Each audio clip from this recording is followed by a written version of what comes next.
নমস্কাৰ বন্ধুসকল, সূৰ্য কুমাৰক যদি মহান খেলুৱৈ ভাবে তেনেহলে চেনেলটো ছাবস্ক্ৰাইব কৰি বেল আইকনটো বজাবলৈ নাপাহৰিব।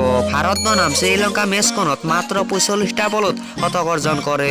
ইনিংছৰ শেষত তেওঁ ৫১টা বলত ১১২ ৰানত অপৰাজিত থাকে।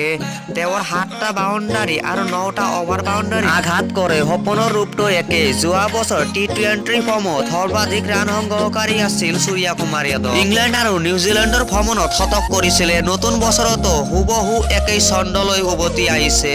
তেওঁৰ কেৰিয়াৰ তৃতীয়টো আন্তঃৰাষ্ট্ৰীয় টি-20 শতকৰ সূৰ্যৰ বেটেৰে আছিল। এই মিডিল অৰ্ডাৰ বেটছমেনে এটা ফালৰ পৰা উইকেট পৰিলেও একো গুৰুত্ব নিদিয়ে। শৃংখলাৰ নিৰ্ণায়ক মেচখনত সূৰ্যই ৰাজকোটত শাসন কৰে। তেওঁৰ বিধ্বংসী বেটিং শ্ৰীলংকাৰ শিবিৰক দেহহাৰা কৰি পেলালে। ইনিংছ বিৰতিৰ সময়ত কি ক'লে সূৰ্য কুমাৰ উঠাও চেঞ্চুৰী ইনিংছ, আনকি ২০০ৰে অধিক ষ্ট্ৰাইক ৰেট। সূৰ্যই এনেদৰে বেটিং কৰিলে যদিও আচৰিত যেন লাগিল। মাত্ৰ ৪৫টা বলত তেওঁ শতকত উপনীত হয়। নতুন বছৰ নতুন সূৰ্য দেখাৰ দৰে। ইনিংছ বিৰতিৰ সময়ত তেওঁ কয়, মোৰ বৰ ভাল লাগিছে, মই বিচৰা ধৰণে খেলিছো। যোৱা বছৰ কি কৰিলো পাহৰিছো, নতুন বছৰ আৰম্ভণিৰে পৰা পুনৰ আৰম্ভ কৰিছো। বিৰতিৰ সময়ত সূৰ্য কুমাৰ যাদৱক ইনিংছৰ বিষয়ে সোধা হৈছিলে আৰু এনেকৈ উত্তৰ দিলে।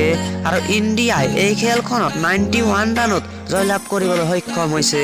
তো এয়া আছিল ভিডিঅ'খনত। কেনে লাগিলে কমেণ্ট কৰি জনাব। ভাল লাগিলে লাইক কৰিব আৰু চেনেলটো ছাবস্ক্ৰাইব কৰি বেল আইকনটো বজাবলৈ নাপাহৰিব। ধন্যবাদ।